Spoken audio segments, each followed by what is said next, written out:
Madame, Monsieur, bonjour. Les titres de l'actualité.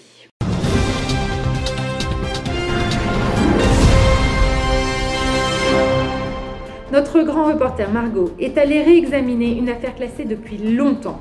Dans ce Une œuvre, un café sur l'ex-voto de Jean Gallet, toute la lumière sera faite sur ce drame qui s'est déroulé en plein cœur du fleuve. Nous partirons ensuite dans l'univers des corsaires et des batailles navales avec un atelier rigolo mené d'une main de fer par Lucie, qui vous initiera au lancer de boulets de canon.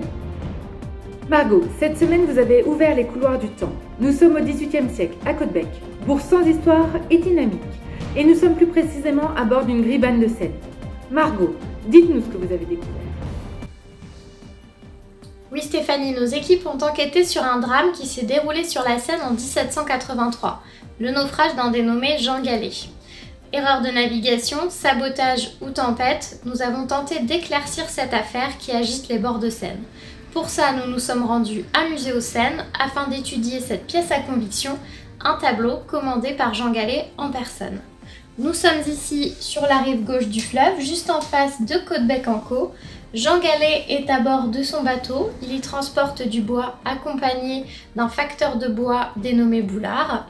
Une tempête éclate, le navire commence à sombrer, le chargement est à la dérive et son compagnon tombe à l'eau. Malheureusement, il ne s'en sortira pas. Jean Gallet est au désespoir. Il lève les bras et tente d'appeler à l'aide sur la rive avant de se réfugier dans les prières à destination de la Vierge. Fort heureusement pour lui, une embarcation salvatrice accourt. Elle est menée par son gendre Monsieur le Moine. Jean Gallet est sain et sauf. Alors, est-ce que ce sont ces prières qui ont été exaucées ou ces cris d'alerte qui ont été entendus sur la rive? Le mystère demeure.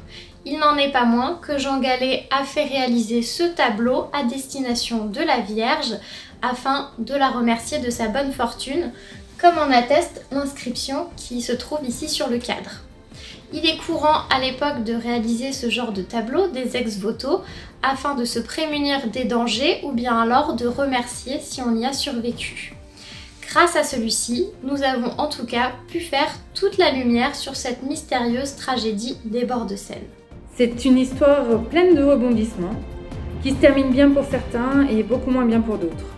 Pour nous remettre de nos émotions, voici une petite page de publicité. Si comme moi, vous ne savez pas comment occuper votre compagnon, vos enfants ou votre animal de compagnie,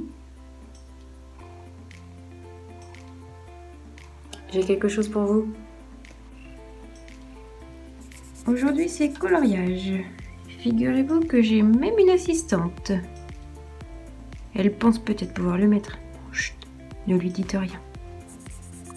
Bon, pour lui faire plaisir, j'ai essayé de lui mettre. Ça lui va pas mal non plus. Alors, vous en pensez quoi? Plutôt pas mal, non? Découvrez l'ensemble des coloriages de Mascarotte, la mascotte du musée, à Musée aux Seines.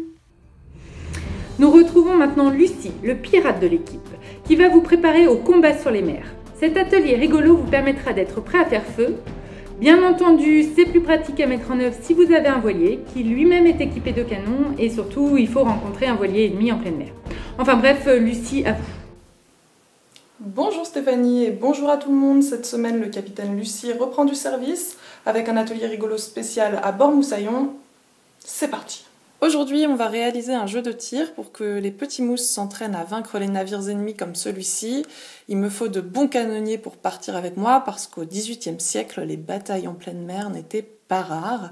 Alors pour la petite information, on appelle cette période le siècle de la mer parce que les pays puissants comme la France, l'Angleterre ou la Hollande partent coloniser des terres lointaines pour s'enrichir. Le petit problème, c'est qu'il faut protéger ces nouveaux territoires et empêcher l'ennemi d'en profiter. Bien, place à l'entraînement. Vous allez avoir besoin pour cet atelier de papier. Alors moi j'ai pris des grands formats, des A3, j'en ai pris 4. Si vous n'avez pas, vous prenez ce que vous avez dans la quantité que vous voulez. Ça n'a pas grande importance. Il vous faudra aussi une paire de ciseaux ou un cutter. Vous allez avoir besoin de scotch. Vous aurez aussi besoin, alors au choix, de feutre, de crayon ou de peinture. Moi j'ai fait mon choix. Et enfin, vous aurez aussi besoin de quelque chose pour découper, donc du carton ou bien une planche ou des vieux magazines. Et pour finir, vous aurez besoin d'une vieille paire de chaussettes.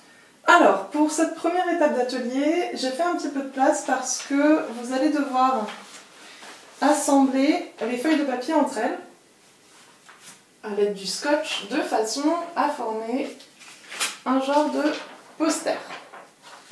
Une fois que c'est fait, c'est le moment de faire appel à votre imagination et à votre créativité. Équipez-vous de vos pinceaux, de vos feutres, de vos crayons et dessinez le navire ennemi de votre choix. C'est parti! Et voilà, une fois que c'est terminé, vous découpez des cercles d'environ 14 cm de diamètre au niveau des mâts et de la coque.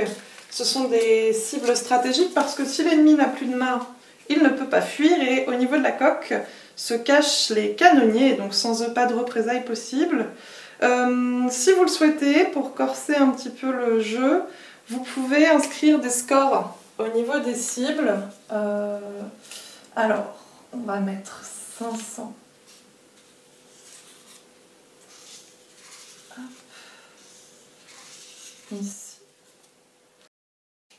Et voilà, je vous retrouve tout de suite pour terminer l'atelier avec la fabrication du boulet de canon. Plus qu'une petite étape avant de pouvoir jouer, emparez-vous de votre vieille paire de chaussettes, collez-les l'une contre l'autre et donc l'idée c'est de former, en les retroussant comme ça, votre petit boulet de canon. Hop. Et une fois que c'est bon, bah, il ne vous reste plus qu'à viser votre cible en essayant de marquer le plus de points. Bonne chance, moussaillons, et à bientôt!